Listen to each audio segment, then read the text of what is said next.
হযরতে আব্দুল কাদের জিলানী। 6 বছর মাত্র বয়স হয়েছে তার। ওনার পুরা জীবনী আমি পড়েছি। ওনার মা নিয়ে গেছে মক্তবে, ওস্তাদ বলছে এই বলো আলিফ। উনি বলছে হুজুর আলিফের অর্থ কি? আলিফের কোনো অর্থ হয় না। উনি ওই দিনই বলেছিলেন ওস্তাদ আলিফের যদি অর্থ না হয় ও জিনিস আমি পড়ি না, কারণ যে জিনিসের অর্থ নেই ওই জিনিস পড়ি আমি করব কি? আপনি আমাকে অর্থ শেখান। উনি বলছে তুমি জানো আলিফের মানে? হ্যাঁ জানি। বলো দেখি।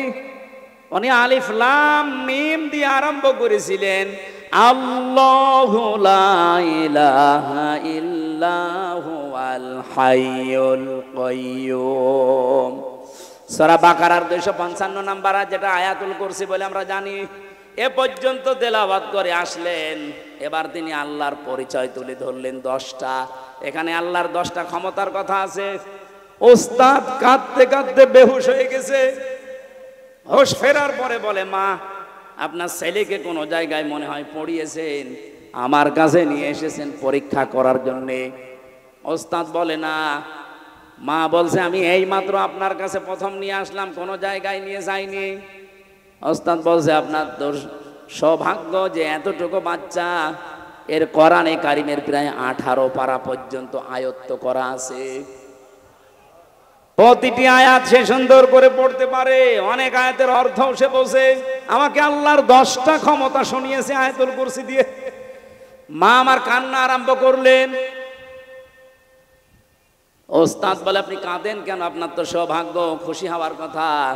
বলে না আমি নিজে কোরআনের হাফেজা। আমার এই সন্তান পেটে আসার পরে আমি প্রতিনিয়ত কোরআন পড়তাম।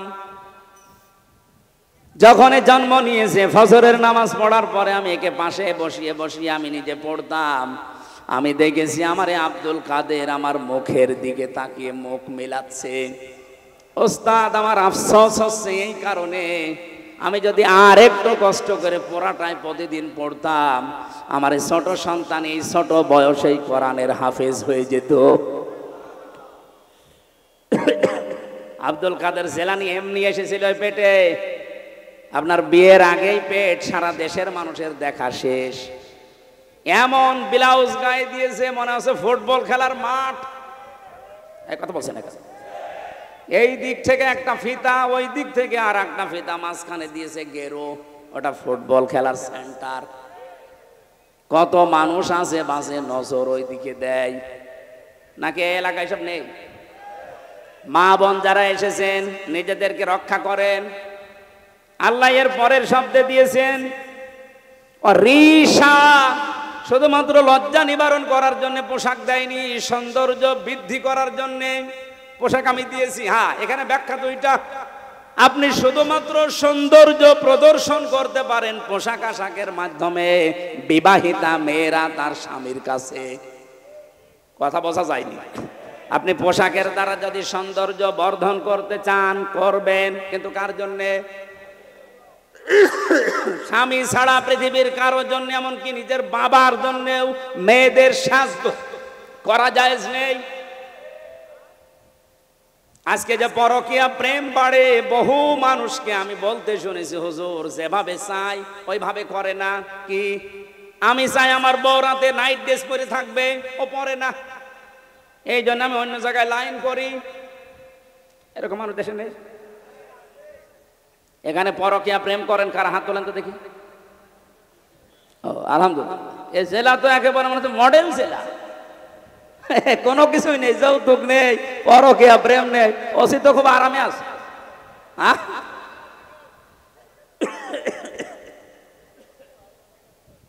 না, মেয়েদের কিছু উদাসীনতার কারণে হাজারো স্বামী খারাপ হয়ে যাচ্ছে।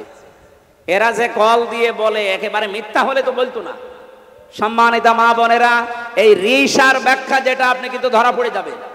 আশা করছি আপনি একটু অ্যাক্টিভ হবেন এই ব্যাপারে। লিবাসুত তাকওয়া যালিকা খায়র। আল্লাহ বলেন সর্বোত্তম পোশাক হচ্ছে তাকওয়ার পোশাক। প্রশ্ন আসতে পারে তাকওয়ার আবার পোশাক হয়? হ্যাঁ হয়। তাকওয়ার পোশাক কি?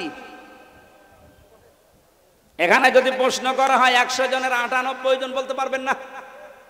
লিবাসুত তাকওয়া যালিকা খায়র। আল্লাহ বলেন তাকওয়ার পোশাক সর্বোত্তম। কি এটা জানো? তাকওয়ার পোশাক হচ্ছে আল্লাহর নির্দেশ এবং আদেশ, নিষেধ এবং আদেশগুলো নিজের জীবনে সেট করা, এটা একটা পোশাক। এই পোশাকটা আমাদের দেশে নেই, এমনকি পরিবেশও নেই। একজন মানুষ যেই পোশাক পরবে সে পোশাক পরে টিকে থাকার মতো জায়গাও এই দেশে নেই। ওসি সাহেব চেষ্টা করছে বাঁচার, উনি বাঁচতে পারছে না। ওনার উপরে এমন আল্লাহর ওলি বসে আছে যে ওনাকে খারাপ হতে বাধ্য করে। আমি কি বেশি বলে ফেললাম? এরকম জায়গা দেশে নেই। এই জন্য আমাদের একেবারে শুরু থেকে শেষ পর্যন্ত এমন ভাবে তৈরি করা দরকার, আগামীতে ইসলাম দিয়ে আমরা সাজাবো, দুর্নীতির দল বাংলাদেশে থাকবে না ইনশাআল্লাহ। বাইরের দেশগুলো ঘোরাঘুরি করে আমার এতটুকু অভিজ্ঞতা হয়েছে, তারা দাঁড়িয়ে গেছে শুধুমাত্র দুর্নীতি আর খাদ্যে ভেজাল তারা দেয় না, এই কারণে। আপনি দেখেন মালয়েশিয়া 2004 সাল থেকে তারা দাঁড়িয়ে গেছে। এই 21 বছরে তারা বিশ্বের মানচিত্রে আজ একটা নাম করা দেশ, আর আমরা 54 বছরেও দাঁড়াতে পারিনি। কারণ দুইটা, এদেশে দুর্নীতি বন্ধ হয় না আর খাদ্যে ভেজাল দেওয়া শেষ হয় না। এই দুইটা কন্ট্রোল করতে পারলে আমাদের দেশও দাঁড়িয়ে যাবে ইনশাআল্লাহ। আর এটা করা একমাত্র সম্ভব ইসলামের জন্য, ইসলাম ছাড়া সম্ভব না। যালিকা মিন আয়াতিল্লাহ, আল্লাহ বলেন এগুলো আমার নিদর্শন। লাআল্লাহুম ইয়াযাক্কারুন, আশা করছে আমার এই ওয়াজ তোমরা মেনে নিবা। সূরা আলে ইমরানে আল্লাহ জানিয়েছেন ওয়ালা তাহিনু ওয়ালা তাহজানু ওয়া আনতুমুল আ'লাউনা ইন কুনতুম মুমিনিন। কোনো ভয় নেই, কোনো চিন্তা নেই, দুশ্চিন্তারও কারণ নেই। ওয়া আনতুমুল আ'লাউনা, এখানে আলেম আছে কিনা আমি জানি না, এখানে শব্দ ছিল আনতুম আ'লাউনা, অথচ আল্লাহ পাক আ'লাউনার আগে আলিফ লাম লাগিয়ে দিয়ে নির্দিষ্ট করে দিয়েছেন। আরবি গ্রামার অনুযায়ী মুবতাদা যদি মারিফা নির্দিষ্ট হয়, খবর হবে নাকেরা অনির্দিষ্ট। রব্বুল আলামিন এখানে খবর যেটা নাকেরা অনির্দিষ্ট সেইটাও মারিফা নির্দিষ্ট বানিয়ে দিলেন। খবর যদি কোনো সময় মারিফা হয়ে যায় ফিদুল হাসরা, হসরের ফায়দা দেয়। বাংলা অর্থ দাঁড়ায় হবে, শুধু হবে না, শেষে হর্ষাই লাগাতে হবে। আল্লাহ পাক যেহেতু গ্যারান্টি দিলেন নিজে যে বিজয় তোমরা হবে যদি শুধুমাত্র মুমিন হতে পারো। বাংলার মুসলমানেরা জবান খুলে বলবেন বিজয় দেওয়ার একচ্ছত্র মালিকানা কার? মুমিন হওয়ার দায়িত্ব কার? আল্লাহ মুমিন হবে, আর আপনি কি করবেন? হ্যাঁ, না হয়নি ভাই। আল্লাহ তো মুমিন আছে, ওনার নামই তো মুমিন। সুতরাং আপনাকে মুমিন হওয়ার শর্ত লাগিয়েছে আল্লাহ। যদি এবার আমরা সত্যিকারের মুমিন হতে পারি, মাস্ট বি আল্লাহ তার কথা রাখবে। নাকি আল্লাহ এরকম যে সকালে এক কথা আর বিকালে আর এক কথা বলে? রব্বুল আলামিন বলেন আতাম্মাত কালিমাতু রাব্বিকা সিদকাও ওয়া আদলা লা মুবাদদিলা লিকালিমাতি ওয়া হুয়াস সামিউল আলিম। সূরা আনআমের 115 নম্বর আয়াতের ভেতরে পাবেন 8 নাম্বার পারার প্রথম নাম্বার পৃষ্ঠার 11 নাম্বার লাইনে আছে। যত তাফসীর আমি পড়েছি আয়াত নিয়ে, আমার কাছে এই তিনটা বিষয় ধরা পড়েছে। আল্লাহ পাক বলেন, হে নবী, আমি যে কালাম পাঠালাম এর প্রত্যেকটা কথা সত্য। 2 নম্বরে সিদক ওয়া আদলা, এটা ন্যায় ইনসাফ দিয়ে পরিপূর্ণ। 3 নম্বরে আমার কোরআনে আমি যা বললাম কিয়ামত পর্যন্ত কোনো পরিবর্ধন নেই, যা বলেছি ওটা হবে। এই জন্য আমরা এত সাহস নিয়ে বলতে পারছি এবার ইসলাম জায়গা মতো যাবে ইনশাআল্লাহ। এই জন্য যারা এখনো দদুল্লামান অবস্থায় আছেন যে জমি বাবার পাই কি না পাই, এ ধান্দা কি ভালো? আপনি তাহলে মনে হয় অন্য কারো সন্তান। বাংলাদেশের বৈধ নাগরিক আমরা, 92% মানুষ আমরা এখানে মুসলমান। এবার আপনি 100% বিশ্বাস নিয়ে বাড়ি যেতে পারেন। যেভাবে জোয়ার উঠেছে, ঝড় উঠলে ঝরা পাতাগুলো আকাশে ওঠে, এবার ঝড় উঠেছে, অবশ্যই এই ঝড়ে কেউ কেউ যারা আমরা পড়ে আছি নিচে, আমাদেরকে আল্লাহ উপরে তোলার জন্য এই ঝড় সৃষ্টি করে দিয়েছে। জাহাঙ্গীরনগর বিশ্ববিদ্যালয়ে মুসলিম শব্দ পর্যন্ত বাদ দেওয়া হয়েছিল। ইসলামী সাবজেক্ট যেই কয়টা ছিল, কেউ পরিচয় দিলে তাকে হত্যা করা কোনো ব্যাপারই না, এরকম জায়গা ওইটা। অথচ সেখানে আজ নারায়ে তাকবীর আল্লাহু আকবার ধ্বনি উঠতেছে। এটা একটা আশ্চর্য না? এতগুলো কাজ আল্লাহ যখন করে দিচ্ছে সামনে, সামনে রাখছো চক্ষু যাই আছে, আমার মনে হচ্ছে আল্লাহ সবগুলোতে বিজয় দেবে ইনশাআল্লাহ। দল মত জাতি বর্ণ ধর্ম নির্বিশেষে, যেহেতু গোবিন্দগঞ্জ নাম শুনলে বোঝা যাচ্ছে এখানে অন্য ধর্মের লোক আছে, এজন্য সবাইকে নিয়ে আমরা আল্লাহর দরবারে শুকরিয়া জানাচ্ছি, যেহেতু তাদেরও মালিক আল্লাহ। তাদের মালিককে গত পরশুদিন আমার কুষ্টিয়ায় অনুষ্ঠান ছিল। পরশুদিন না কালকে? কালকে কি বার? শুক্রবার ছিল। হ্যাঁ, জমান নামাজ পড়ে আমি ওদের যে কেন্দ্রীয় মন্দির, ওই মন্দিরে গিয়েছিলাম। ওখানকার যিনি কেন্দ্রীয় মন্দিরের সভাপতি, সবার সাথে কথা বলার পরে প্রায় 100 ঘর হিন্দু আছে ওই পাড়াতে। ওনারা আমাকে আশ্বস্ত করেছে যে এবার আপনাকে আমরা ভোট দেব, কিন্তু আমাদের যে দাবিগুলো আছে আমরা যেন আতঙ্কে না থাকি, এইটা আপনারা দেখবেন। আমরা গ্যারান্টি দিয়েছি যে ইসলাম যদি আসে এই দেশের কোনো ধর্মের মানুষ আতঙ্কে থাকবে না ইনশাআল্লাহ। আপনার ধর্ম আপনি পালন করেন, আমার দাওয়াত দেওয়ার দরকার আমি দেব। কি কথা বলেন না কেন? সুতরাং দলমত নির্বিশেষে যারা এসেছেন, আসেন আমরা আমাদের মালিক যিনি সত্যিকারের মালিক, তার দরবারে শুকরিয়া আদায় করি, বলেন আলহামদুলিল্লাহ। এই পৃথিবীতে আল্লাহ যখন খুশি হয় কারো উপরে, এই এদিকে তাকান, এখানে একটু নড়াচড়া কম করুন। আমরা একটা ক্লাস করব ঘন্টাখানিক, থাকবেন তো? এই পৃথিবীতে আল্লাহ যখন কারো উপরে খুশি হয়, তখন তার বাড়িতে আল্লাহ কন্যা সন্তান পাঠায়। তাহলে যাদের মেয়ে আছে, আপনি বিশ্বাস করতে পারেন যে আল্লাহ আপনার উপরে অন্তত খুশি হয়েছে।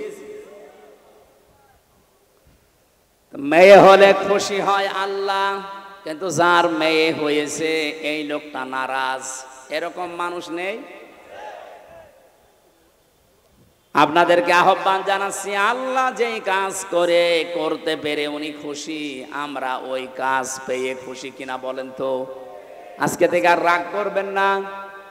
আপনি জান্নাত পাবেন কি পাবেন না সে গ্যারান্টি কিন্তু আপনি নিজেও দিতে পারেন না। পারেন না?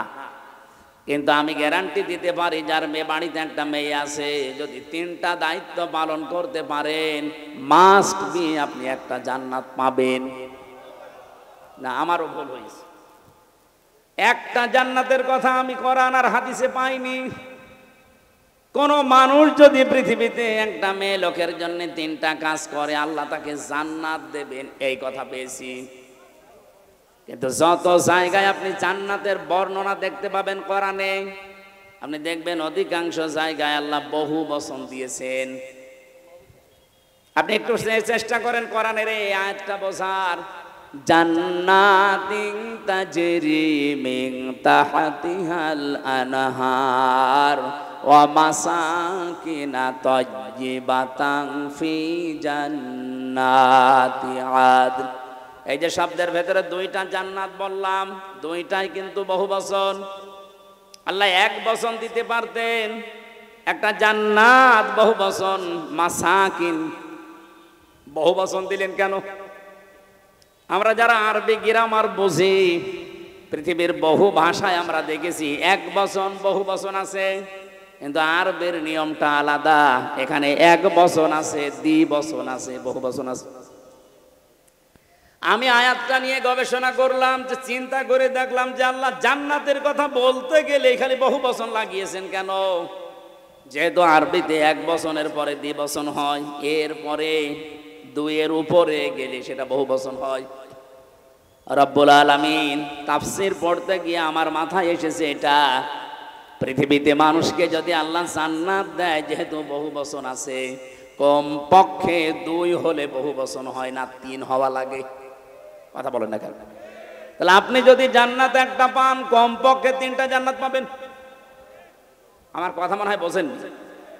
আপনাকে আল্লাহ জান্নাত দেওয়ার ওয়াদা দিয়েছেন, নবীদের মাধ্যমে একটা মেয়ে হলে জান্নাত দেবে। তাহলে একটা জান্নাত হচ্ছে, তার মানে কয়টা বলেন? হাদিসের ভাষায় একটা জান্নাত যদি আল্লাহ দেয় এই পৃথিবীর 10 পৃথিবীর সমান, তাহলে 3টা দিলে এগুলো তো সব হাওয়ায় ঘুরছে। এই বিশ্বাসটা আপনাকে তৈরি করা লাগবে মুমিন হিসাবে।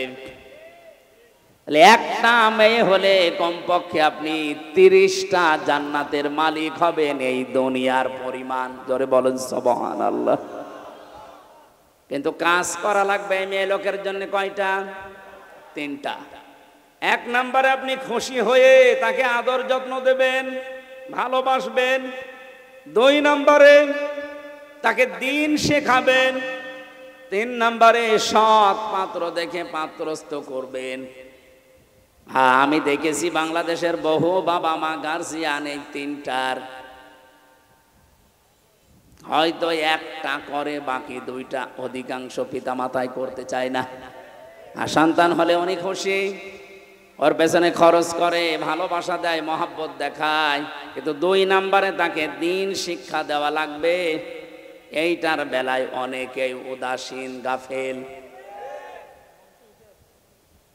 এমনকি এখন যিনি দায়িত্বে আছেন, 2 নবীর নাম নিয়ে বসে আছেন, ডক্টর মোহাম্মদ ইউনুস। কয় নবী? মোহাম্মদ একটা, ইউনুস একটা। অথচ যে কয়েকদিন আগে 1 থেকে 5 পর্যন্ত প্রাইমারিতে শিক্ষক নিয়োগ দেওয়া হয়েছে গানের। কথা বলছেন না? শরীর চর্চার। আপনি একজন মুসলমান 2 নবীর নাম নিয়ে বসে আছেন চেয়ারে। 92% মুসলমানের দেশে আপনি নাচের মাস্টার নিলেন, শরীর চর্চার মাস্টার নিলেন, গানের মাস্টার নিলেন। একটা আলেমকে দিয়ে কোরআন শিক্ষার মাস্টার নেওয়া যায়নি? এ দাবি আমরা জানাচ্ছি আজকে। সারা বাংলাদেশের মুসলমানদের এবং মানুষের একই দাবি যে আপনি যেহেতু ফেব্রুয়ারির 12 তারিখে নির্বাচন দিয়ে চলে যাবেন, যান, এমন একটা কাজ করে যান যেহেতু আপনি অমর হয়ে থাকবেন। আমরা মুসলমানের এই দেশে 1 থেকে 5 পর্যন্ত একটা ধর্মীয় শিক্ষা চাই না? চাই না? কারা চান দেখে? লিল্লাহে তাকবীর। দেখেন তো হাত তুলেছে কিনা?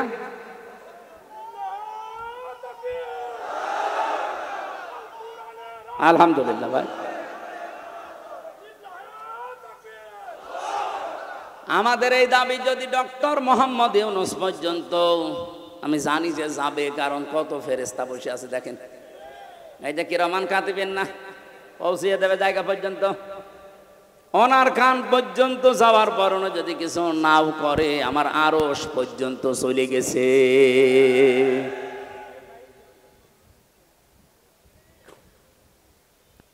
হযরতে ইব্রাহিমের পক্ষে একটা ব্যাঙ ছিল, শুধু পেশাব করেছিল। ফেরেশতা জিবরাইল এসে ডাক দিয়েছে, এতটুকু পেশাবে নমরুদের বিশাল অগ্নিকুণ্ড কিছুই হবে না। ব্যাঙ ওই দিন বলেছে, ফেরেশতা আমি জানি আমার পেশাবে কিছু হবে না, কারণ এত প্রজ্বলিত আগুন 1 কিলোমিটার উপর দিয়ে যদি পাখি উড়ে যায়, ঝলসে পড়ে যায়, কি দাও দাও করছে আগুন।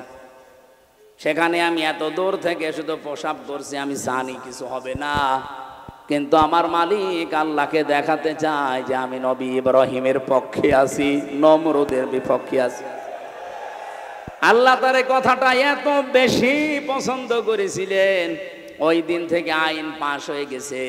কিয়ামত পর্যন্ত যত ব্যাঙ দুনিয়ায় আসবে, ব্যাঙের পেশাব পাক।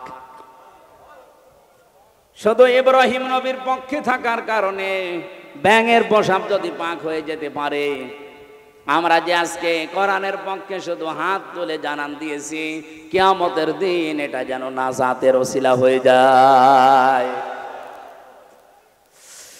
গাইবান্ধাবাসী, তাহলে কন্যা সন্তান হলে প্রথম আপনার দায়িত্ব ভালোবাসা। আপনি খুশি হয়ে ভালোবাসবেন, তাকে মহব্বত করবেন। 2 নম্বরে দ্বীনের শিক্ষা দেওয়া। কিন্তু সে পরিবেশটা যদি নষ্ট করে দেওয়া হয়, তো শিক্ষা দেব কোথায়? সবাই তো আর মাদ্রাসায় ছেলে মেয়েকে দেয় না। কথা বলছেন না কেন? স্কুলেই দেন। মুসলমানের দেশে স্কুলের সিস্টেমগুলো এই করেন। 1 থেকে 5 পর্যন্ত পড়লেও যেন ইসলামের মৌলিক নিয়ম নীতিগুলো অলরেডি জেনে ফেলে, এরকম ব্যবস্থাটা করে দেন। আর সেইটা এখন কিন্তু সময়। আগে যারা ছিল, আমি নাম নিতেও ঘৃণা করি, এই জালেমা মহিলার, ওরা 1 থেকে 5 পর্যন্ত পড়ার পরে একটা ছেলে বৃত্তি পরীক্ষা দেয়। আমি নিজেও বৃত্তি দিয়েছি। এরপরে ওই 8এও বৃত্তি পরীক্ষা আছে। 100 মার্কের কোরআন আর হাদিস ছিল আগে, আমি নিজে পরীক্ষা দিয়েছিলাম। কিন্তু 15.5 বছরে জালেমা যাদের দায়িত্ব দিয়েছিল, এই শিক্ষামন্ত্রী নামে কলঙ্ক, এই নাস্তিকগুলো 1 থেকে 5-এ পড়ার পর বৃত্তি পরীক্ষা দেবে 100 মার্কের কোরআন হাদিস, ওই শয়তানরা তুলে দিয়েছে। আমরা চাই ওইটা আবার পূর্ণবহাল করা হোক। হ্যাঁ, কথা বলেন না কেন? আরে মানুষ পরীক্ষার ছলে হলেও পড়ে, ওটা যদি সিলেবাসে না থাকে ও তো আস্তে আস্তে সবই ভুলে যাবে।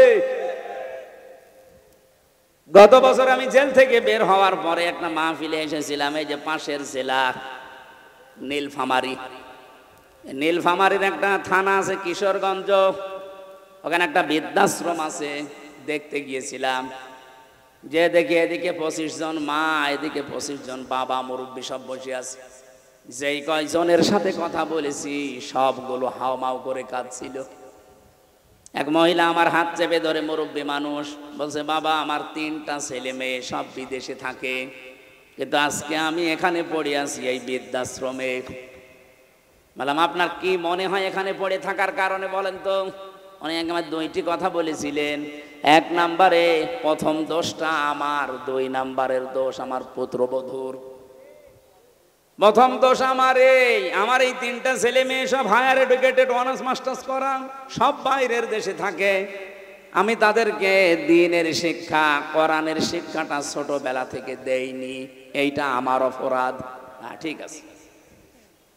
2 নম্বরে আমার যে পুত্রবধূ সবগুলো মডার্ন, আল্ট্রা মডার্ন, এরা আমার ছেলেদেরকে কান ভাঙিয়েছে যে এই বুড়ি মানুষ বাড়ি রাখার দরকার নেই। শেষ পর্যন্ত তারা তো চলে গেছে, আমারে রেখে গেছে এই বৃদ্ধাশ্রমে।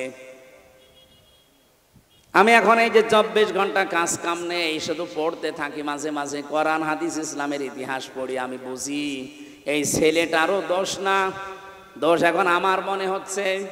কারণ আল্লাহর কোরআনের যে জ্ঞানটা, ওয়াকাদা রাব্বুকা আল্লা তা'বুদু ইল্লা ইয়্যাহু ওয়া বিল ওয়ালিদাইনি ইহসানা।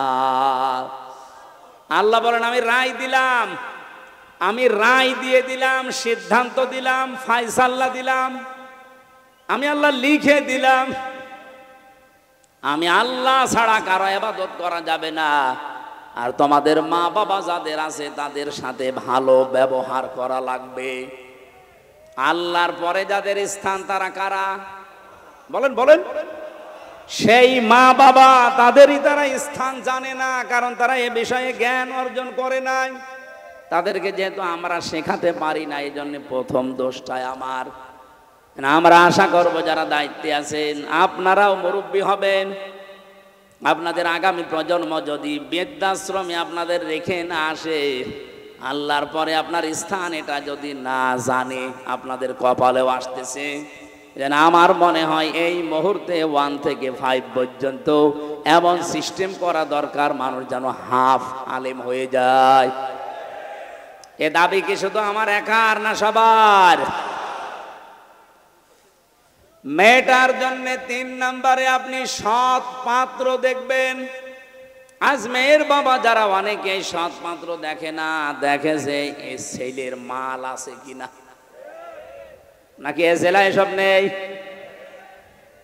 বলেন তো, নবীজি তার 4টা মেয়ে বিয়ে দিয়েছিলেন, সবচাইতে আদরের যেটা ফাতেমা তো জহরা। কত ধনী এই মানুষের সন্তান, বিয়ের প্রস্তাব দিয়েছে, বিশ্বনবী বলেন না। উনি যদি চিন্তা করতেন যে ধনী মানুষের কাছে দিলে আমার মেয়ে সুখে থাকবে, মক্কার বহু ধনাঢ্য মানুষেরা তাদের প্রস্তাব দিয়েছিল, একটাতেও রাজি হয়নি। এমন একটা মানুষের সাথে নবীজি রাজি হয়েছেন যার নিজের বাড়ি বলেও ছিল না, নবীর বাড়িতে থাকতো। এজন্য সৎ পাত্র হওয়া লাগবে। আমি ঝিনাইদহতে একটা বাড়িতে অনুষ্ঠানে ছিলাম, আমাকে চা দিল, কাপ দিয়েছে স্যার, কিন্তু পিরিচ দেয়নি। অথচ লোকটা টিয়নো, আপনি টের পাচ্ছেন? আমি তো হেসে ফেলেছি, জ্ঞানী মানুষ তো বুঝে ফেলেছে। আমার দিকে তাকিয়ে বলছে, হুজুর আপনি কেন হাসলেন? আমি কিন্তু জানি আপনি মনে করছেন আমি টিয়নো। আমি একটা থানা পুরা উপজেলার প্রধান। আমি আপনাকে চা খেতে দিয়েছি, শুধু কাপে পিরিচ দেয়নি নিচে, আপনি হাসলেন।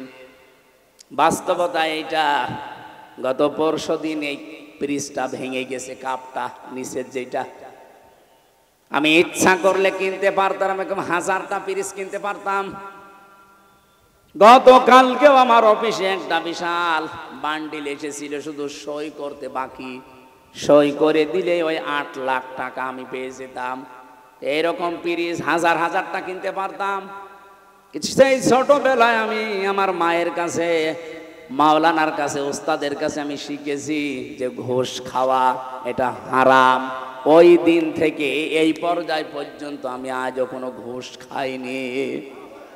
এত কষ্টের জীবন যাপনে আছে। এই যে অন্যায় অবৈধটা আমার সমর্থ থাকার পরও আমি করি নাই, এই জন্য আল্লাহ অন্য দিক থেকে আমারে পুষিয়ে দিয়েছে। রব্বুল আলামিন আমার স্ত্রীকে বানিয়েছে আমার মন মতো আল্লাহওয়ালা। আমার সন্তানগুলো ঠিক আল্লাহ ওইভাবেই মন তৈরি করে দিয়েছে। যতটুকু দেওয়া হয় অতটুকুতেই তারা আত্মতুষ্টি, আত্মতৃপ্তিতে আছে। আপনি যদি হারাম ইনকাম করেন, আপনার স্ত্রী, আপনার সন্তানাদের মন আল্লাহ ঠিক ওই রকম করে দেবে। কে কথা বলছেন? এটাকে আমি বানালাম। সূরা তাহা 16 নম্বর পারা 19 নম্বর পৃষ্ঠা 13 নম্বর লাইনের 124 নম্বর আয়াতে এই তথ্যটা আছে। অমান আ'রাদা আন যিকরি ফাইন্না লাহু মাঈশাতান দঙ্কা ওয়া নাহশুরুহু ইয়াউমাল কিয়ামাতি আ'মা।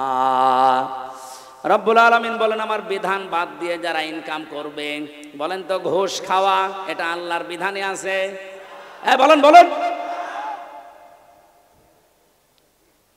আল্লাহর বিধানের বাইরে যারা উপায় করে, ইনকাম করে, চর্ম চোখে দেখতে মনে হয় যে বিশাল সম্পদের মালিক হয়ে যাচ্ছে, আল্লাহ বলেন আমি দঙ্কা করে দেই। ওর জীবনের এই উন্নতিতে কোনো বরকত থাকে না।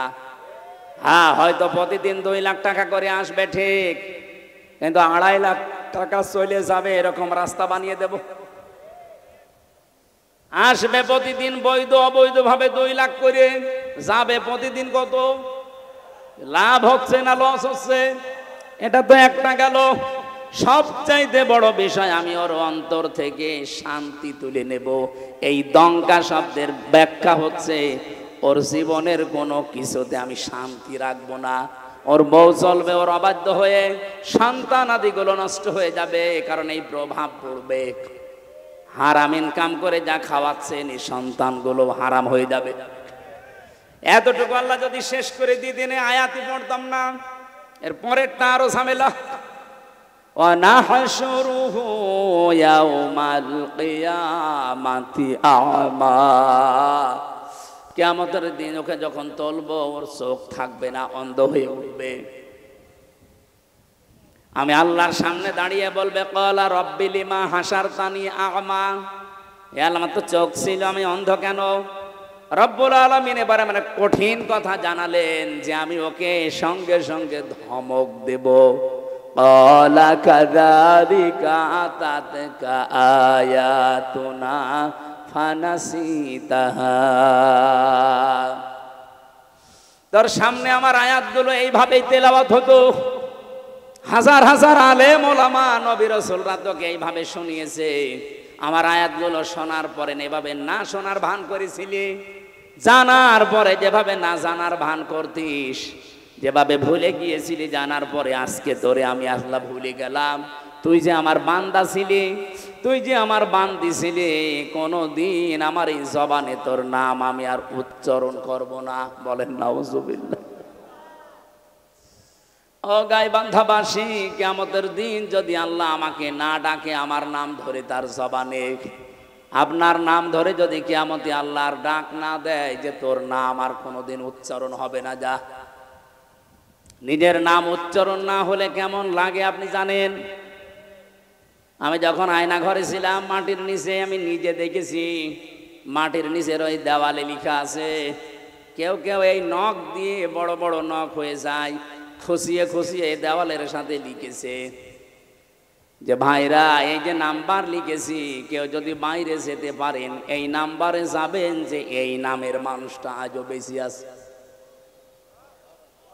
মানুষটা পড়ে আছে আজ 8 বছর, 10 বছর, 14 বছর পড়ে আছে, কেউ জানে না। আমার সাথে যারা ছিল 7 বছরের মানুষ আমি পেয়েছি, পাগলের মতো হয়ে গেছে, এত বড় বড় চুল। তার মানে 6 মাস 1 বছর পরে তাদের চুল কেটে দেয় কোনো কায়দায়। আমি তো অল্প দিন ছিলাম, এই জন্য আমার অত কিছু হয়নি। ওর নাম যে কি, লোকটা নিজের নাম পর্যন্ত ভুলে যায়, কারণ কেউ তারে ডাকে না। নিজের নামই দুনিয়ার এই জমিনে কেউ না ডাকলে কত আফসোস লাগে, কত দুঃখ লাগে, কত কষ্ট লাগে নিজের ভেতরে। আল্লাহ পাক বলেন, কিয়ামতের দিন তোর নাম আমি আমার মুখ দিয়ে আর কোনো দিন উচ্চারণ করব না। তুই যে আমার বান্দা ছিলি, তোকে আমি বানিয়েছিলাম, আমি ওইটা ভুলে যাব। এই আয়াতটা পড়ার পরে আমার সবচাইতে বেশি টেনশন হয়, ওয়াকাযালিকাল ইয়াউমা তুনসা দিয়েছেন আল্লাহ, জীবনেও আপনার নাম আর উচ্চারণ হবে না, ওই শেষ। আমার তো মনে হয় এরকম বহু মানুষ দুনিয়াতে আমরা আছি যারা আল্লাহর বিধানকে বাদ দিয়ে এই পৃথিবীতে উপায়, ইনকাম এগুলো করছি, দেদারছে, আশা করছি এই মাইকের আওয়াজ শোনার পরে এই মানুষগুলোর জীবন থামবে। আল্লাহ যেন তৌফিক দাও মানুষকে, বলেন আমিন।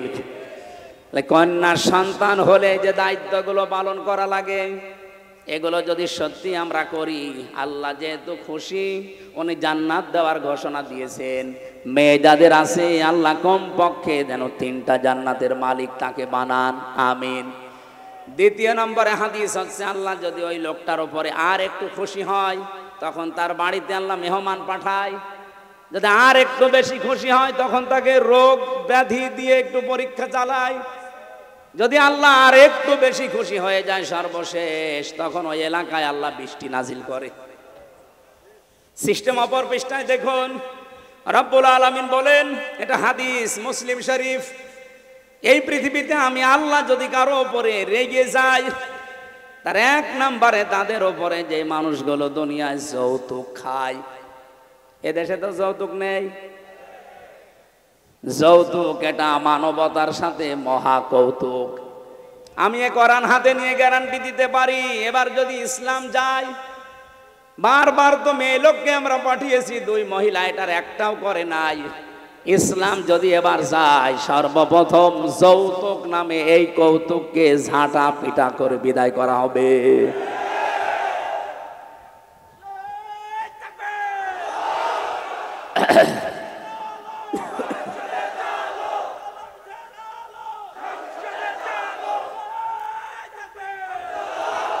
রংপুর বিভাগের মানুষেরা, এটা শুধু যৌতুকের বিষয় না, বহু বাড়িতে আমরা এখনো পর্যন্ত দেখি 200, 300, 500 মানুষকে নিয়ে যাচ্ছে বরযাত্রী। না এই জেলা এসব নেই, কোথায় পেয়েছেন ভণ্ডামি? বরযাত্রী ইসলামে নেই, বরযাত্রী ইসলামে নেই। এগুলো এসেছে হিন্দুদের সংস্কৃতি থেকে। হ্যাঁ, ইসলামে আছে অলিমা। কি অলিমা করা লাগে? ছেলের বাড়ি না মেয়ের বাড়ি? তা আপনি যদি কিছু করতেই চান, ছেলের বাড়িতে আপনি অনুষ্ঠান করবেন, 200-500 না 1000 মানুষ খাওয়ান, কোনো অসুবিধা নেই। আপনি মেয়ের বাবার বাড়িতে তার অনুমতি ছাড়া, তার সন্তুষ্টি ছাড়া একটা পানও খাওয়া আপনার জন্য জায়েজ নেই। আর আপনি 200 মানুষ নিয়ে খাওয়াচ্ছেন গরুর মতো। আজকে থেকে সিদ্ধান্ত নেওয়া লাগবে যে যেটা ইসলামে নেই, এই বরযাত্রীর দাওয়াত পেলেও আমি আর জীবনে যাব না। কারা কারা রাজি আছেন দেখি? অনেকে হাত তুলছে না। ঠিক আছে, আলহামদুলিল্লাহ।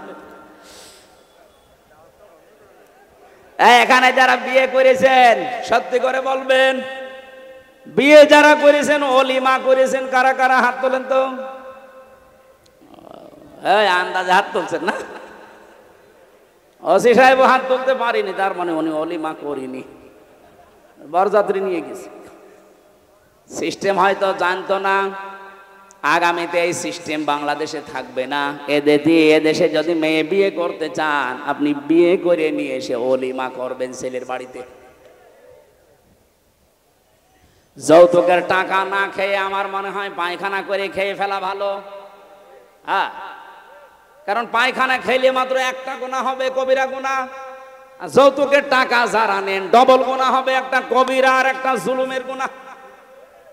যতদিন পর্যন্ত এই টাকা আপনি শ্বশুর শাশুড়িকে ফেরত না দেবেন ততদিন আল্লাহ আপনাকে মাফ করবে না। বেশি বললে আবার আমিও ঝামেলায় পড়ে যাব, কারণ আমি একটা সাইকেল নিয়েছিলাম, এটা ফেরত দেওয়া লাগবে। আমি যদিও দিয়েছি ওইটা, তারপরেও যদি শ্বশুর বলে না ওই সময় সাইকেল আর এখন সাইকেল দাম আকাশ পাতাল, টাকা আরো দেন, অসুবিধা নেই, আমি দিয়ে দেবো। তো যারাই নিয়েছেন দেওয়া লাগবে। এই যে বারবার বরযাত্রী নিষেধ করছি যেতে, অলিমা করার জন্য বলছি, আমার 3টা মেয়ে, আমার বাসা লাগবে না? এই কথা বলে দেখা না, ইসলামে যেহেতু নেই এই কাজটা, এই সমাজে বন্ধ হওয়া দরকার। এই গাইবান্ধা থেকে এই সংস্কার আরম্ভ হওয়া দরকার ইনশাআল্লাহ। আপনারা আরম্ভ করেন তো সামাজিকভাবে, দেখবেন হয়ে যাবে। সংস্কার যখন চলছে সারা দেশে, এইটা নিয়ে সংস্কার হোক। এদেশে আর কোন যৌতুক থাকবে? ইসলাম আসলে তো থাকবেই না। আমরা নিজেরাও এখন চেষ্টা চালাবো। 2 নম্বরে আল্লাহ আরেকটু যখন রেগে যান যারা গীবত করে তাদের উপরে, অথচ এই গীবত এখন আমাদের কাছে ঘি ভাতের মতো হয়ে গেছে।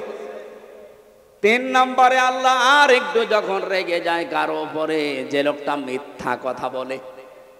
এদেশে তার এটা নেই।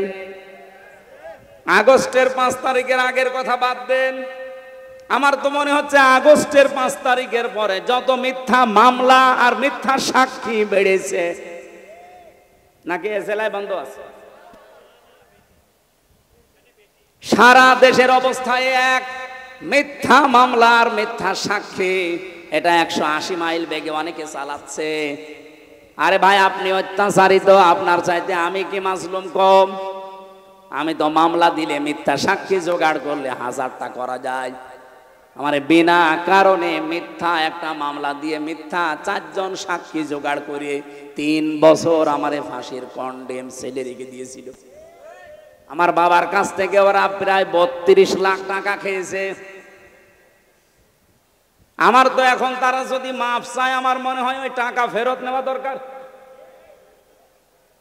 আগস্টের 5 তারিখের পরে খুব বেশি হলেও 9 তারিখের দিকে আমারে কল দিয়েছিল যে বলছি আমার মামলা রায়, বলছে হুজুর মাফ করে দিয়েন। কে আপনি? বলছে আমি সেই মিজান। ও, মাফ তো করে দেব, অসুবিধা নেই, আমার টাকা ফেরত দেন। মাঝে মাঝে বহু টাকা আপনি আমার বাবার কাছ থেকে নিয়েছেন, আমার বাবা সব হিসাব করে রেখেছে, ওই টাকাগুলো ফেরত দেন, আপনারে মাফ করে দেব। কি করলেন এতগুলো টাকা নিয়ে? খেতেও তো পারেন না, যা করেছিলেন এখন পালিয়ে থাকেন। অবৈধ ইনকাম করলে যে কি হয় তার বাস্তব প্রমাণ এই ফ্যাসিস্টরা। কি কথা বলেন না কেন? কিছুদিন আগে আমি সিঙ্গাপুরে ছিলাম, মালয়েশিয়া, 2টা রাষ্ট্র যেহেতু পাশাপাশি, যে হোটেলে উঠেছিলাম নিচতলায় নেমে দেখি 2 জন বসে বসে চা খাচ্ছে আর মুখ নিচু করে আছে। চেহারা দেখে আমি চিনে ফেলেছি, যে সালাম দিলাম, বলছো হুজুর আমরা আগেই পালিয়েছি। আরে ভাই, আপনি তো বলবেন ওয়ালাইকুম আসসালাম, না, বলছো হুজুর আমরা আগেই পালিয়েছি। 3 তারিখে ভাব দেখলাম যে ভালো না, এই জন্য রাতে টিকিট কেটে চলে এসেছি। আমি ওই সময় ওনারে বলেছিলাম আপনি পালালেন কেন? আপনার না 620টা বাড়ি? কত? 620টা বাড়ি ওই লোকটার। ওরা সাহেব পাড়া বানিয়েছে মালয়েশিয়ায়, সিঙ্গাপুরে ফ্ল্যাট নিয়েছে, কানাডায় ওরা বানিয়েছে, লন্ডনে বানিয়েছে বেগম পাড়া, বিভিন্ন দেশে তো আছেই, বাংলাদেশেও বহু জায়গায় তাদের বাড়ি। আল জাজিরা রিপোর্ট দিয়েছে ওই লোকটার বাড়ির সংখ্যা 620টা। কিন্তু আল্লাহর কি ইশারায় একটা বাড়িতেও থাকতে পারে না, হোটেলে থাকে। আমি বললাম আপনি বাইরে বের হতে পারেন না, সব সময় এখানে পড়ে থাকেন। হুজুর বাইরে যাব, কোন আশায় যাব? 20 লাখ বাঙালি থাকে মালয়েশিয়া, আমারে যদি দেখতে পায় পিটিয়ে ভর্তা বানিয়ে ফেলবে। এই জন্য বাইরে যাই না, খালি এখানে আর নিচতলায় আসি মাঝে মাঝে চা খাওয়ার জন্যে। আপনি দোয়া করেন। আমি বললাম দোয়া আপনার জন্য আসবে? আপনি যা করেছেন আপনার জন্য দোয়া আসবে। এই জন্য জালেমদের পরিণতি কি হয়েছে এটা দেখার পরেও যদি এখনো কারো হুঁশ না হয়, আমার মনে হয় এরা যেন নেপালের দিকে তাকায়। দেখেন না মন্ত্রীদেরকে নদীর ভেতরে চুবাচ্ছে। এখন আরম্ভ হয়েছে মোদির ওখানে। বাংলাদেশ থেকে মনে হচ্ছে সারা বিশ্ব শিখে ফেলেছে। অবৈধভাবে কেউ আর আগামীতে টিকে থাকার চেষ্টা করবেন না, জীবনেও পারবেন না। কারণ সে ভুল এদেশের মানুষের ভেঙে গেছে। এক কথা বলে না কেন? এই দেশ থেকে শিক্ষা নিয়েছে সিরিয়া, এই দেশ থেকে শিক্ষা নিয়েছে নেপাল, এই দেশ থেকে শিক্ষা নিয়েছে দাদারা। দেখেন কি হয় দাদার। আমার তো মনে হয় কোরআন হাদিস পড়ে যতটুকু পেয়েছি, মোদির করুণ পরিণতি হবে এই কারণে শয়তান আল্লাহর ঘর টুকরা টুকরা করেছে। আল্লাহর কত ঘর সে ভেঙেছে বলেন তো? আল্লাহর ঘরের ইট পাথর খোলে নাই, ওর কপালে লাগিয়েছে এটা। দেখেন কি টুকরা টুকরা হয়। আল্লাহ পাক বলেন ইন্নাহুম ইয়াকিদুনা কায়দা ওয়া আকিদু কায়দা ফামাহিলিল কাফিরিনা আমহিলুহুম রুয়াইদা। পৃথিবীর মানুষেরা বিভিন্ন ষড়যন্ত্র চক্রান্ত করে, তখন আমি ঢিল দেই।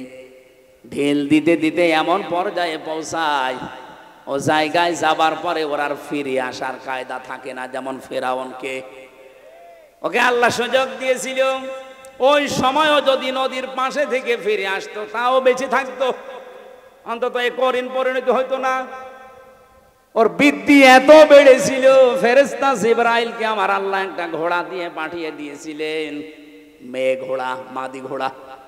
ফেরাউন যেটা চড়েছিল ওটা টাট্টো ঘোড়া। ওর সামনে যখন এসে লাফ দিয়েছে, এই পুরুষ মানুষের মতো এই ঘোড়াও দিয়েছে লাফ। মাঝখানে যাবার পরে যেভাবে করেন পরিণতি আপনারা বিভিন্ন তাফসিরে শুনেছেন। রব্বুল আলামিন বলেন মানুষ অন্যায় করতে করতে যখন দেওয়াল পর্যন্ত চলে যায়, ওকে আর ফিরে আসার সম্ভাবনা থাকে না। এজন্য আমাদের যখন সময় আছে, এই মিথ্যা মামলা, মিথ্যা কেস থেকে, মিথ্যা সাক্ষী থেকে যদি আগামীতে এই বাংলাদেশে বাঁচতে চান, দলমত দেখা যাবে না, সবাই মিলে ইসলামকে সংসদে পাঠাতে হবে। সবাইকে আহ্বান জানাচ্ছি, আসেন ইসলামকে পাঠান।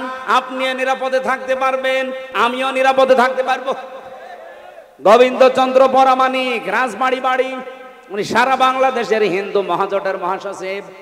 সেদিন ঢাকাতে আমারে বলছিল, মাওলানা জামাত ইসলামী বাংলাদেশ যদি এবার রাষ্ট্রে আসে, আমার বিশ্বাস দেশের সব ধর্মের মানুষেরা নিরাপদে থাকতে পারবে।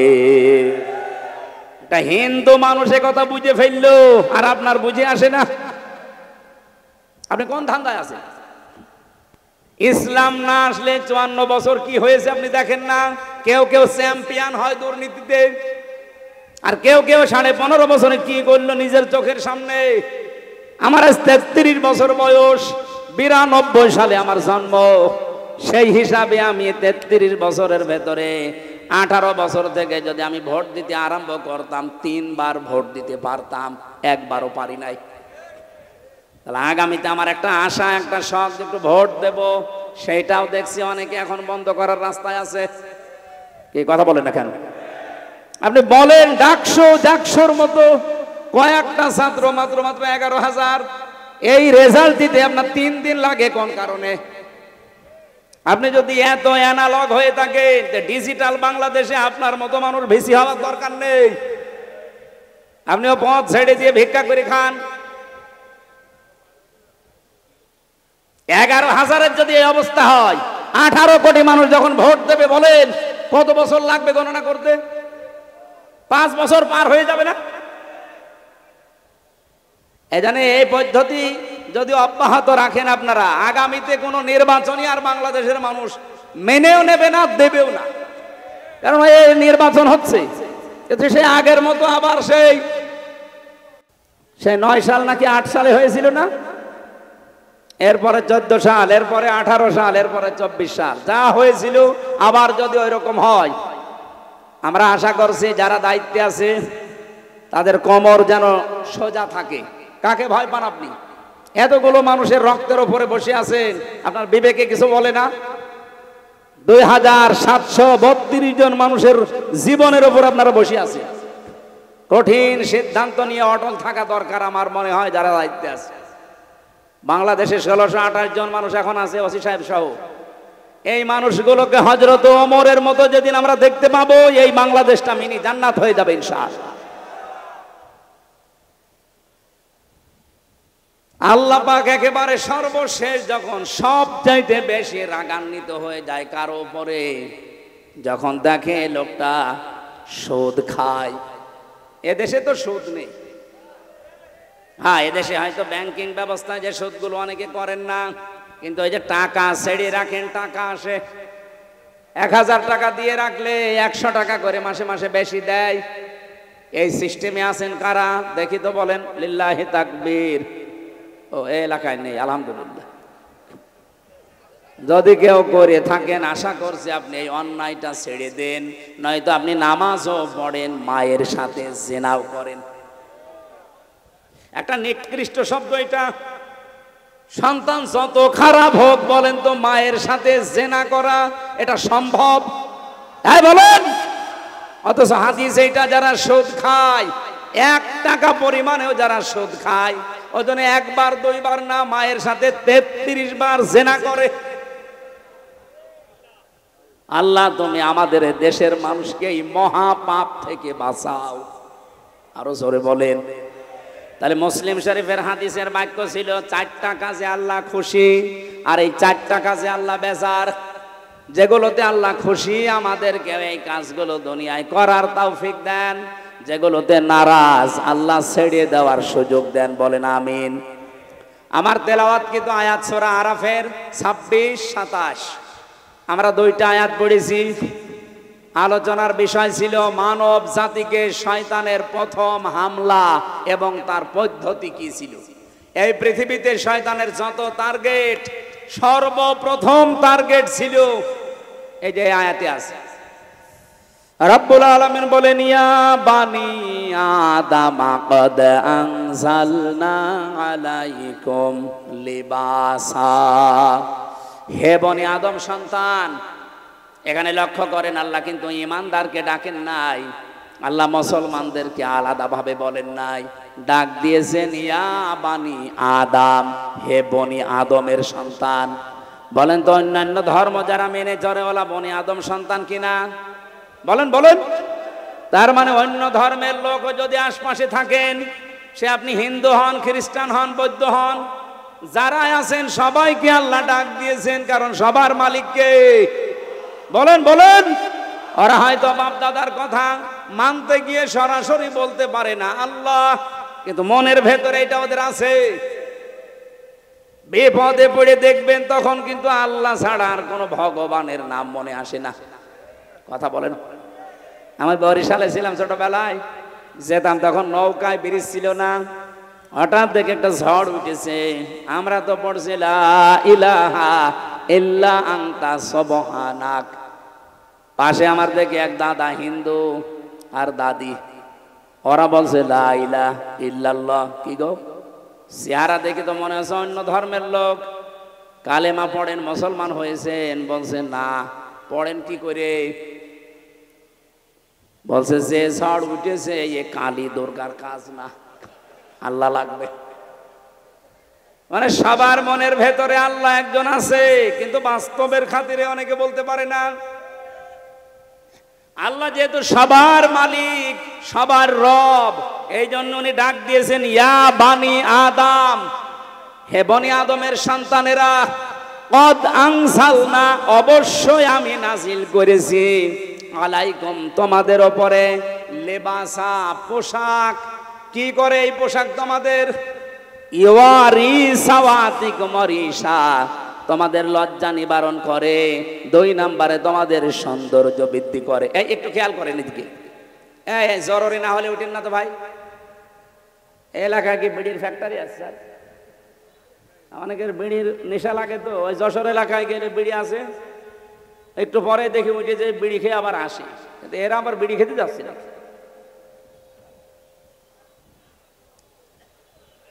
গাইবান্ধা বাসে একটু খেয়াল করেন, এখানে শব্দের ভেতরে আমরা 2টা বিষয় পেলাম। পোশাক আল্লাহ আমাদের কাছে দিয়েছেন, 1 নম্বরে আমাদের লজ্জা যেন নিবারণ হয়। জান্নাতের ভেতর থেকে হযরতে আদম এবং হাওয়া, আমাদের জাতি, আদি পিতা মাতা, এদেরকে বের করে দেবে, এই টার্গেট শয়তানের ছিল না। শয়তানের টার্গেটই ছিল এদেরকে আমি উলঙ্গ অবস্থায় দেখব। এই জন্য শয়তান সব সময় যৌনতা ছড়াতে ভালোবাসে। শয়তান যৌনবাদী, আর আমরা, ওটা তো বলা যাচ্ছে না মৌলবাদী, ওটা তো এখন গালি করে ফেলেছে মানুষ। শয়তান সব সময় যৌনতা ছড়াতে ভালোবাসে। যারা আজ নিজেদের গোপন অঙ্গগুলো 8-60 পোশাক পরে, ছোটখাটো পোশাক পরে, শরীরের আপত্তিকর জায়গাগুলো মানুষকে দেখিয়ে মজা পান, আপনি নিজে বিশ্বাস করতে পারেন আপনি মানবের আর সন্তান নেই, আপনি শয়তানের সন্তান। পৃথিবীতে আল্লাহর যত সৃষ্টি আল্লাহ বানিয়েছেন 18,000 আমরা বলি, তার চাইতেও বেশি আছে। শুধুমাত্র একটা সৃষ্টি দেখবেন তাদের লজ্জায় স্থান মানুষকে দেখায়, কুকুর। কি এত বড় লেজ উল্টো করে রাখে, মানুষকে দেখায় যে যা দেখবি দেখ। আমার তো মনে হয় এই দেশে যারা নিজেদের উলঙ্গ, অর্ধ উলঙ্গ পোশাক আশাক পরে বিভিন্ন গোপন অঙ্গগুলো মানুষকে দেখি আরো আনন্দ পায়, এরা আর কুকুর সমান। আমি এত নিচে নামতাম না।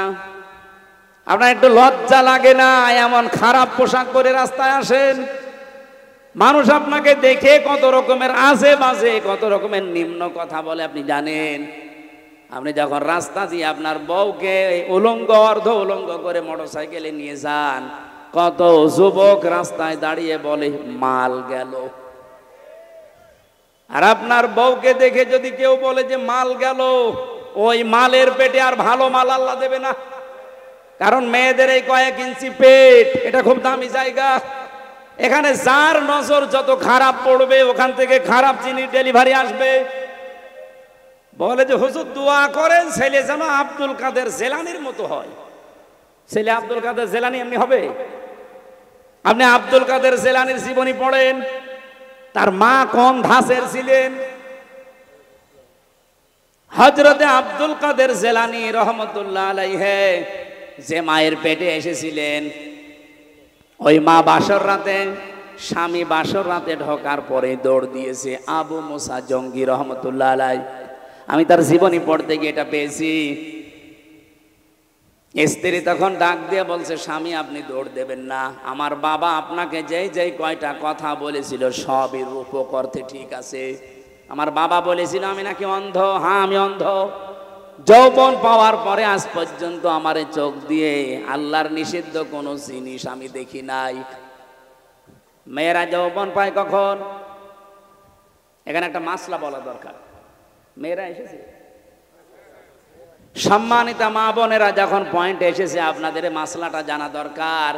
মেয়ে মানুষেরা যৌবন প্রাপ্ত হয় যখন তাদের শরীর খারাপ হয়, সেটা 12 বছর, 15 বছর, 16 বছর যাই হোক, যখনই শরীর খারাপ হবে ওই দিন থেকে তাদের নামাজ এবং রোজা ফরজ। এরপর থেকে বাবার আন্ডারে, মায়ের আন্ডারে যতদিন থাকবে, যদি 1 ওয়াক্ত নামাজও কাজা করে, যদি না পড়ে যা গোনা হবে এই বাবা মার। হ্যাঁ, এখানে আরেকটা বিষয় বলা দরকার, মেয়ে কখন যৌবন পেয়েছে এটা অনেক বাবা জানে না, কিন্তু মা জানে। এই কথা বলছেন না কেন?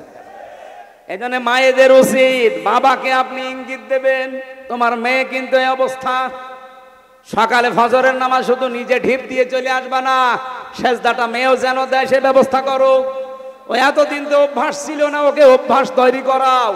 হয় নিজে ডেকে দাও, নিজে নামাজের তাকিদ দাও, না আমাকে দিয়ে ভালো করে তাকিদ দেওয়াও। কারণ এই মেয়েটা এই যে 12 বছর 13 বছরে যৌবন পেয়েছে, এরপরেও নামাজ পড়ে না।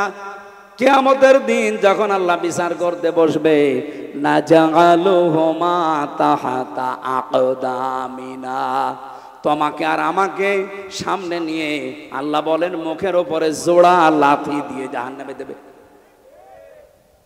বহু মেয়ে বহু ছেলে জোড়া লাথি মুখে দিয়ে আপনাকে আমাকে জাহান্নামে নেবে, শুধু অসচেতন থাকার কারণে। এই জন্য সচেতন হবেন আজকে থেকে মায়েরা। আমি যেদিন যৌবন পেয়েছি ওই দিন থেকে আমার এই চোখ দিয়ে কোনো নিষিদ্ধ জিনিস আমি দেখি না। এই জন্যে বাবা আপনাকে বলেছে আমি নাকি অন্ধ। আমার বাবা বলেছিল আমি ন্যাংরা, হ্যাঁ। আমার এই পা দিয়ে হারাম কোনো কাজে আমি যাইনি। বাবা বলেছিল আমি কালা, হ্যাঁ। আমার এই কান দিয়ে আমি আজ পর্যন্ত কারো গীবত শুনিনি। বাবা বলেছিল আমি বোবা, আমার এই মুখ দিয়ে হারাম কোনো কথা আমি বের করি না। এই যে এতগুলো কথা শোনার পরে এই বংশে এসেছিল, এই মায়ের পেটে এসেছিল হযরতে আব্দুল কাদের জিলানী। 6 বছর মাত্র বয়স হয়েছে তার। ওনার পুরা জীবনী আমি পড়েছি। ওনার মা নিয়ে গেছে মক্তবে। ওস্তাদ বলছে এই বলো আলিফ। উনি বলছে হুজুর আলিফের অর্থ কি? আলিফের কোনো অর্থ হয় না। উনি ওই দিনই বলেছিল ওস্তাদ আলিফের যদি অর্থ না হয় ও জিনিস আমি পড়ি না। কারণ যে জিনিসের অর্থ নেই ওই জিনিস পড়ি আমি করব কি? আপনি আমাকে অর্থ শেখান। উনি বলছে তুমি জানো আলিফের মানে? হ্যাঁ জানি। বলো দেখি। উনি আলিফ লাম মিম দিয়ে আরম্ভ করেছিলেন আল্লাহু লা ইলাহা ইল্লাহু আল হাইয়ুল কাইয়্যুম। সূরা বাকারার 255 নাম্বার যেটা আয়াতুল কুরসি বলে আমরা জানি। এ পর্যন্ত তেলাওয়াত করে আসলেন। এবার তিনি আল্লাহর পরিচয় তুলে ধরলেন 10টা। এখানে আল্লাহর 10টা ক্ষমতার কথা আছে। ওস্তাদ কাঁদতে কাঁদতে বেহুশ হয়ে গেছে। হোশ ফেরার পরে বলে মা আপনার ছেলেকে কোনো জায়গায় মনে হয় পড়িয়েছেন, আমার কাছে নিয়ে এসেছেন পরীক্ষা করার জন্যে। ওস্তাদ বলে না। মা বলছে আমি এই মাত্র আপনার কাছে প্রথম নিয়ে আসলাম, কোনো জায়গায় নিয়ে যাইনি। ওস্তাদ বলছে আপনার তো সৌভাগ্য যে এতটুকু বাচ্চা এর কোরআনে কারিমের প্রায় 18 পারা পর্যন্ত আয়ত্ত করা আছে। প্রতিটি আয়াত সে সুন্দর করে পড়তে পারে, অনেক আয়াতের অর্থ সে বোঝে। আমাকে আল্লাহর 10টা ক্ষমতা শুনিয়েছে আয়াতুল কুরসি দিয়ে। মা আমার কান্না আরম্ভ করলেন। ওস্তাদ বলে আপনি কাঁদেন কেন? আপনার তো সৌভাগ্য, খুশি হওয়ার কথা। বলে না আমি নিজে কোরআনের হাফেজা। আমার এই সন্তান পেটে আসার পরে আমি প্রতিনিয়ত কোরআন পড়তাম। যখন জন্ম নিয়েছে ফজরের নামাজ পড়ার পরে আমি একে পাশে বসিয়ে বসিয়ে আমি নিজে পড়তাম। আমি দেখেছি আমারে আব্দুল কাদের আমার মুখের দিকে তাকিয়ে মুখ মেলাচ্ছে। ওস্তাদ আমার আফসোস হচ্ছে এই কারণে, আমি যদি আর একটু কষ্ট করে পড়াটাই প্রতিদিন পড়তাম আমার এই ছোট সন্তান এই ছোট বয়সেই কোরআনের হাফেজ হয়ে যেত। আব্দুল কাদের জিলানী এমনি এসেছিল ওই পেটে। আপনার বিয়ের আগেই পেট সারা দেশের মানুষের দেখা শেষ। এমন ব্লাউজ গায়ে দিয়েছে মনে হচ্ছে ফুটবল খেলার মাঠ। কথা বলছেন না? এই দিক থেকে একটা ফিতা, ওই দিক থেকে আর একটা ফিতা, মাঝখানে দিয়েছে গেরো, ওটা ফুটবল খেলার সেন্টার। কত মানুষ আছে বাসে নজর ওই দিকে দেয় নাকি এই এলাকায় সব নেই? এখন একটা একটা করে যত আয়াত আছে এই রুকুর ভেতরে এক একটা শব্দে লক্ষ লক্ষ কথা আছে। আপনারা ভেজা কাদা বিভিন্ন জায়গায় দাঁড়িয়ে বসে আছেন, এ কষ্টের দিকে তাকানো লাগছে। আর আমি আপনারা জানেন বাংলাদেশ জামাত ইসলামী থেকে আমার নমিনি বানিয়েছি। সেই সকাল থেকে শুরু করে সন্ধ্যা পর্যন্ত 8টা 10টা করে অনুষ্ঠান। এরপরে মাগরিবের পরে বের হয়ে এসে 9:30টায় 10টায় আপনাদের অনুষ্ঠান ধরি। আমরা আজকে আর টানতে পারছি না, 11:30টা বাজে।